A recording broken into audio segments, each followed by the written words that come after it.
Hey guys, this is John, and I'm playing Nihad B in a 5+5 game on chess.com. It's another climbing the rating ladder video. e4, e5, let's play knight f3. And I'm going to play my recommendation for those of you at this rating range. Okay, h6. Popular move. A lot of people play this because they've been burned by knight g5, but knight g5 was not a threat, and you can open up the center favorably when you're facing this. So, yeah, if black pauses to play a flank pawn move like h6, you should immediately open up the center. This enables a lot of tactical opportunities for white. And here my opponent should definitely take this pawn. I would recommend on move 3, by the way, bishop c5 or knight f6. Those are the two main moves. I somewhat prefer bishop c5 myself because with knight f6, you do have to be ready for knight g5 and sharp lines within that.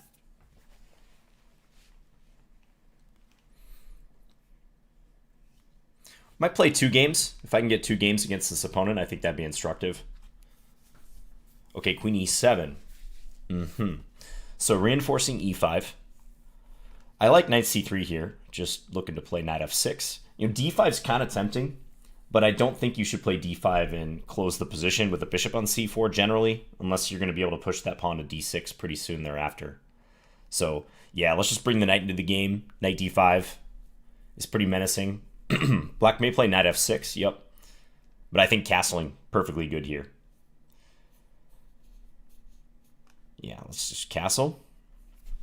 And I may play knight d5 at a moment where, after knight takes d5, pawn takes d5, I can quickly get my rook to e1. Whenever I see this queen-king alignment on the e-file like that, I think, can I put my rook on e1 and take advantage of the real unpleasant situation with the queen in front, possibly pinned to the king? So that's what I'm considering here because I want to open the position. I want to create open files, preferably, so I can get my rook involved. And I think knight d5 is a pretty good way to do that here. Taking also opens the position a little bit, but black has that pretty well reinforced. Could even take with the knight. Again, we don't want to close it with d5. So I think I'm going to play knight d5. Yeah, now I'm going to take with a pawn. So previously I said don't do this, but the fact that I'm hitting this knight with tempo and I can take here and possibly even take twice is what's compelling me to go for this. Black might play knight a5, but that knight is precariously placed on the edge of the board. I can play bishop d3 if I want in this position, because e4 I can just meet that with bishop takes e4. My bishop is under attack, so we need to do something about that. The check looks decent, although black may play c6 against that. I like bishop d3 here because not only am I still threatening to take, I also have this idea of playing b4 and trapping the knight on the edge of the board. So let's go ahead and do that.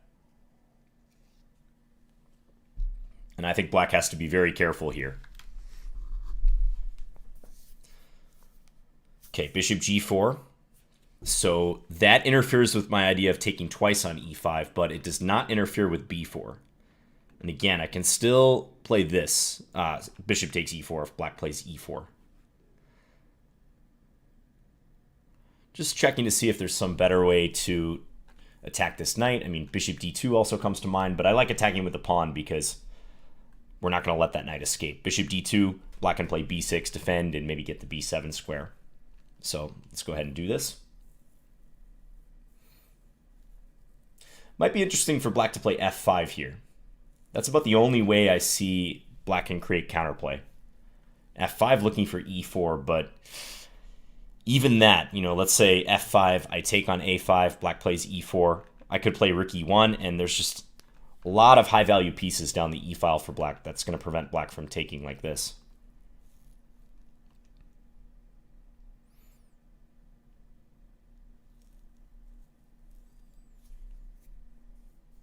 Still, though, if I were playing black here, I think I would go for that f5 and try to make it complicated because there's not a lot of other good ways to play this position. Black could try to castle here so that on b takes a5, maybe then play e4. Okay, so e4 here.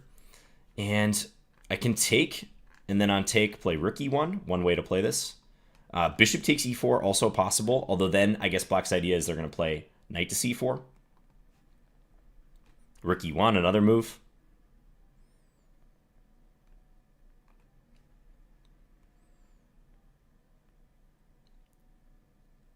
Let's take the knight. Because if black takes either way, rook e1, and to avoid losing a queen for a rook, black would have to play bishop e6, and that's also bad. Okay, so black's going to take that way. I'll take here. Note that there's no check on g5, at least a safe check on g5, because I can take it with the bishop. Okay, now black's going to castle, and I should just be able to take this pawn. Which way to take it? I kind of like pawn takes. And the space in front of my king is open, but again, given the fact that I control g5, I'm up a piece here. Black still has development issues, needs to move the queen if they want to get the bishop out. I am winning here. Okay, could play rook b1. Also queen f3. Queen f3 looks pretty good. I think I like queen f3 just for general coordination purposes. Hit the f7 pawn. Control g4, h3.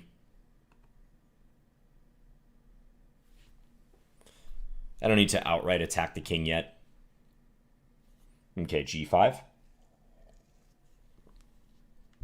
Could take the pawn on f7. If we take the pawn on f7, there is queen g4, but I can sidestep king h1, and there's no queen f3 because I take. Might be a bit unnecessary to take that pawn, though. I also really like the idea of just building further threats, so I think I'm going to play rook b1 here. If ever I play queen f5 check and the king gets driven over here, it's going to be nice to have that rook bearing down on the b pawn.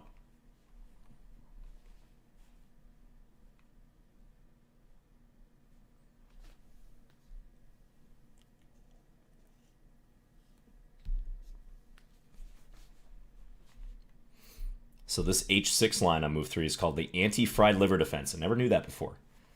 It does definitely stop the fried liver. Black over protecting g5, but costs black a little bit too much time. I think after d4, black has to be very careful. White already has an initiative. Okay, g4. Again, could take this pawn, but I also just like the check and playing for the initiative. Just figuring out if I check how I want to proceed after king b8. Yeah, I'm going to give this check. And I might just play bishop f4. Get my bishop in the game. Kind of nice to have it snug on g3 if I ever need it. And maybe double up the rooks on the b file. King b8, a6, or bishop a6 is also possible, but black will play b6. I don't see exactly what I'm gaining from that, other than weakening the light squares around black's king. Okay, rook here, blocking.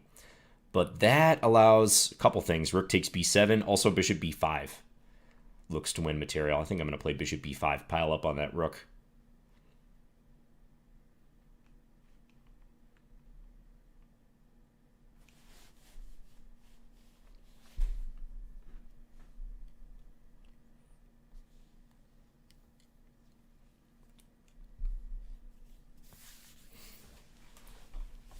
Yeah, black's going to be down further material here. Most likely we'll lose b7 as well because black could retreat the queen to d8 or e7, but after a double trade on d7, rook takes b7 is going to be possible. Also note c6, I can take twice. Black's still pinned the whole way. So black plays the bishop there. I think the fastest way to checkmate here, queen takes d7, king b8, bishop a6, try to induce b6, and then queen c6. My king is safe enough. No checks that black has. The g-pawn actually kind of gets in the way of black's play here. Yep, so do this. And if b6, queen c6, very common mating pattern with the queen and the bishop combining on a weak color complex right around the king.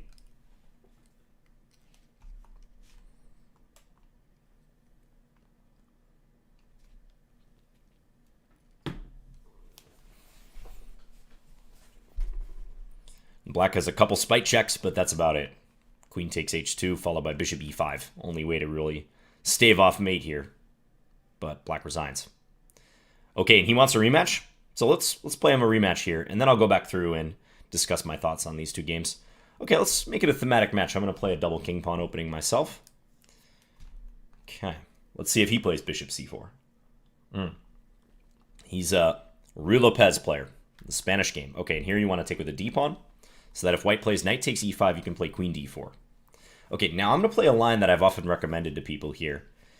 It's trappy for one thing, but it's also theoretically of high quality. So you're not purely playing for a trap here, and the trap was h3, h5, and if white takes, you get to open the h-file. White plays a relatively modest move here, d3, but a fine one. And now I'm going to play queen f6, building pressure on the knight. Ooh, okay. This move is a problem.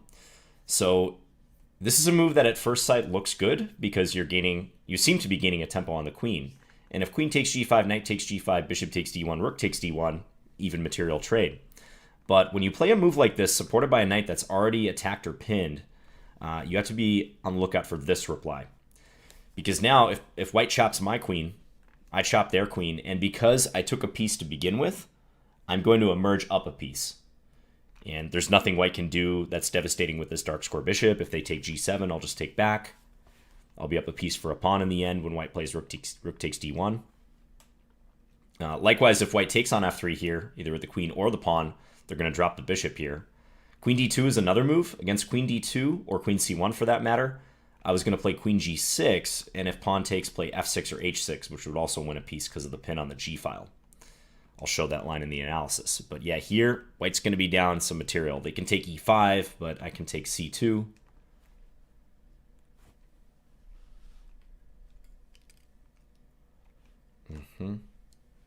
This pawn's safe to take. I can go after this guy. Difficult for white to defend, actually, because yeah, he can take here, but we'll continue capturing. Hitting the rook. And now on rook d1. Okay, rook d1, I was thinking of maybe even trading the bishop for the knight on f1, but this drops the rook. Okay, now I'm up a lot of material. I'm up an entire rook in this position. I should just try to complete my development from here. Nothing fancy, just get the pieces in the game. So knight f6. I will be pro-trade if I can. That should be the platform that I campaign on. I am pro-trade when I'm ahead material. Yeah, rook d1. Let's play... King here is interesting. I like king here, attacking the bishop. Not afraid of rook takes d5, king takes c7. White doesn't have any firepower to attack me. So let's just play king e6, hold the pawn. I can be more bold with my king because we've already traded. A lot of material. I've won a lot of material. So let's give it a check, and now I'm going to bring my rooks into the action. Play down the c-file, most likely. Okay, here, I could play b6 and trap his bishop, but I think I'm going to play this move first because I still retain the threat of b6. Yeah, and I was also hitting the f4 pawn, which white kind of reflexively defended, but yeah, now b6 and this bishop's trapped. White could come up and attack my bishop, king e2, but... Or that move. Yeah, also possible. That was probably the best move, actually. Rook d3, counter-attacking. Could give a check down here. That may be the ruthless thing to do. Yeah, check. And then try to play bishop g1 after that and keep the attack on the bishop. Yeah, bishop defending b6 from a distance.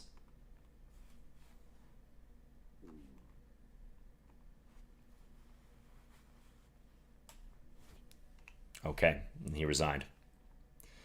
All right, so thank you to Nihad B for the games. High 1300s rated player. This is the Blitz time control on chess.com. And instructed a couple of games because I think he played very representative for this rating level.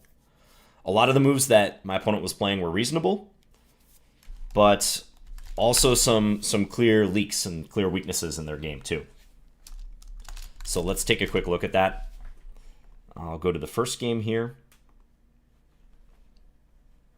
Hopefully you guys can see this. Yep. All right, so we had the Italian game, bishop c4. And I would recommend playing into the Gioco Piano, bishop c5, if you're playing black in this position.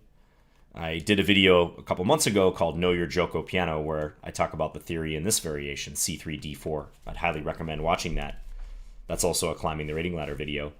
So H6, on some level it makes sense because you're overprotecting G5. People who've been consistently burned by this sort of thing may have the idea of playing H6 to just rule that out. But it's not best because white can accelerate the play in the center. And even though white has a modest lead in development, it can translate into big things. So, for instance, one trap here, knight takes. If black now plays bishop c5, how can white win material?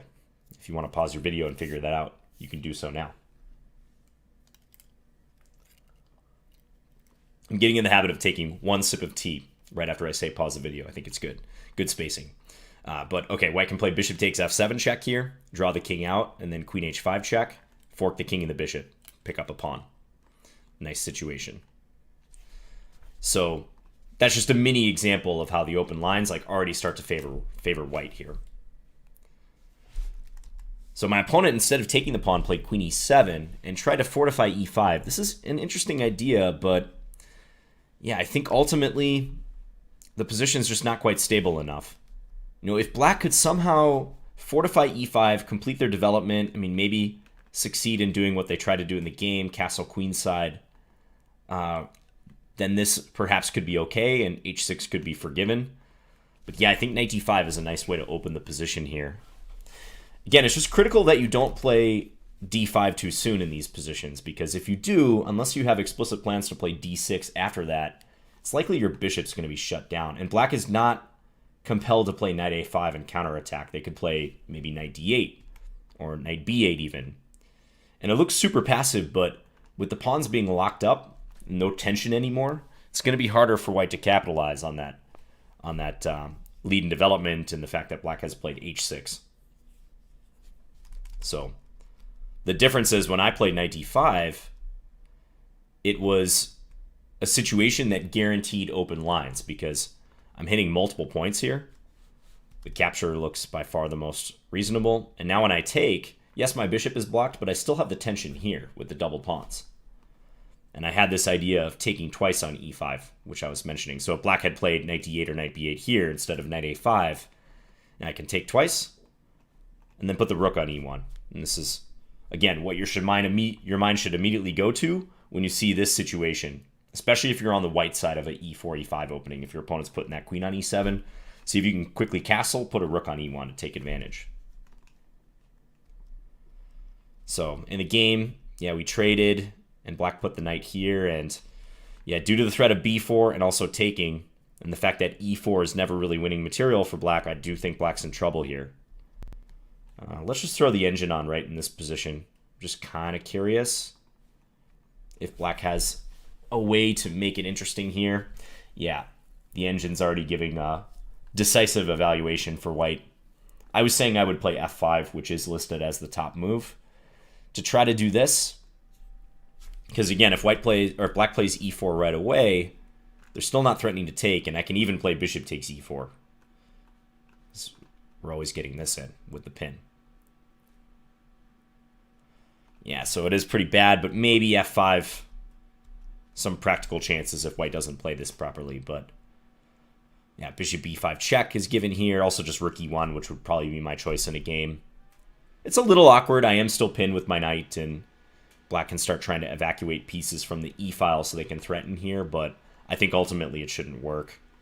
Yeah, engine's giving a line like this where, again, looks kind of complicated, looks messy, but white should emerge much better here. I think I can probably even take with the bishop in this position, because if black takes my knight, I have bishop f5 check with the discovery on the queen.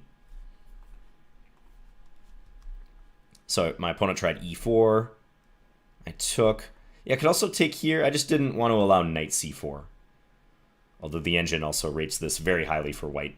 Yeah, still issues for black down the file here, because I'm only up 1 point of material in this position, but what justifies this evaluation is the fact that I can move my bishop next, and there's that battery issue. And if black castles here, I have bishop f5 check with the discovery on the queen, win further material. Yeah, and I think the rest was pretty straightforward. I did pass up an opportunity to take the pawn. It just seemed unnecessary to me. You know, when you're up this amount of material and your opponent's king is weak, there's not a huge reason to play any sort of risky looking move. So I didn't take it because I didn't want black to have queen g4 in some lines. Although that move is totally winning as well. But yeah, strangely, the pawn on g4 actually blocks black's attack here. And black should play king b8. And I was mentioning the possibility of just bishop f4 and maybe a plan of just doubling up the rooks and eventually crashing through down the b file. Very, very comfortable here. Yeah, and as played, got the attack on the rook and soon won the game. Okay, let's have a quick look at the other game. Okay, so this Ruy Lopez. And if you play another move on move 3 against the Ruy Lopez, that's also fine, like knight f6. Perfectly good move here. You can even make an argument for bishop c5. a6 is the traditional move, though. So you can see the Morphy defense. And the idea is to take with the d pawn, force a resolution here, or encourage a resolution, taking the bishop with the knight. White can also play bishop a4. That's actually the main line, keeping the tension, and then black can play knight f6 and develop from there. That's a subject for another video. But yeah, when white takes, you want to take with the d pawn, so that if white takes on e5, that pawn is defended. You can play queen d4 and guarantee the recovery of your pawn. So you won't be at a pawn deficit anymore due to the double attack. So white castled, and now knight takes e5 is a threat. Let me be clear about that, because if you play some sort of neutral move here as black, knight takes e5, and it's actually a similar alignment problem. Like white can retreat the knight, queen takes e4, and then play rook e1. Similar alignment problem that I was describing in the other game. So in this position, there are a lot of acceptable ways for black to play. You can play bishop to d6 to defend the pawn. You can play f6, even though we're taught to never play f6, courtesy of Ben Feingold, but f6 is totally fine here. Bishop g4, as I played, I think is a nice active solution that many of you may prefer, just pinning the knight. And white played d3, but h3 is the main move, and black can play h5 after that, prop up the bishop. Little fishing pole trap. The tactical point being that if take and take, if white moves this knight, really to anywhere, but especially knight takes e5, knight h2, we're going to play queen h4. And white is going to have their hands full down the h-file. And white is losing here. Like knight takes e5, let's say queen h4, threatening checkmate on both of these squares. The only thing white can do is to try to create an escape square with f3, but then you can shut the door. This is often a very useful idea, using this pawn to take away the king's flight square, and you're going to checkmate here. So bishop g4, usually it'll go h3, h5, and then white will play d3 at this point. And white can try to play knight bd2 and further support the knight. Or I myself actually have played like this from the white side. Bishop e3 and then knight bd2. You can get an early queen trade here if you want. This position I think is roughly level. Maybe white has a tiny, tiny pull. White can try to play f4. My opponent played d3 first, though, so I pinned with queen f6. Yeah, black often is looking to play bishop c5, knight e7, maybe knight g6 to h4 to further pressure this knight, maybe castle queenside even. And this was an instructive mistake, and yeah, you got to be very careful about this move when your knight is pinned in particular, because, again, at first sight, it might look like a good move. Aren't you supposed to develop your pieces with a gain of time like white is trying to do? But yeah, bishop takes f3, in between move. And white is losing a piece no matter what they play here. Again, if queen takes or pawn takes, we're going to snap up the bishop on g5, full extra piece. You saw what happened after bishop takes f6, bishop takes d1 in the game. So that really only leaves these two moves, which do require a little more work from black. Queen d2, so trying to defend the bishop and then get the bishop on the next move. But I can play queen g6, so that after takes, white falls victim to another alignment thing. h6 or f6. You could even play bishop e7, I guess, first if you wanted, but eventually use the pawn to attack the bishop and win a piece here, and white's king is open. So be very cautious about that bishop g5, like counter-attacking move. So, as played in the game, I don't think there was too much left to discuss here. White made another blunder, didn't move their rook. On rook d1, I probably would have played just bishop takes b1 here. I actually think this is playable, albeit maybe unnecessarily risky. Rook e1, I can play king d7, get out of the pin and attack the bishop, but I don't know if it's worth having to go into potential complications here with a lag in development as I'm experiencing. So I might have just kept it simple, take on b1, trading an active piece for an undefended piece, but then I can just develop. And note d8 is guarded by my rook, so there's no problems here. I'm just up a full piece again in this position. Yeah, and as played in the game, I was pro trade, as I said, up material. Always good to try to trade pieces, and eventually won the game. All right, so thanks to Nihad B for these 2 instructive games. Hope you guys learned something, especially if you're in this rating category or thereabouts. I think some of the errors that my opponent made were instructional. So thanks for watching, guys, and I'll be back again soon with another video. Bye.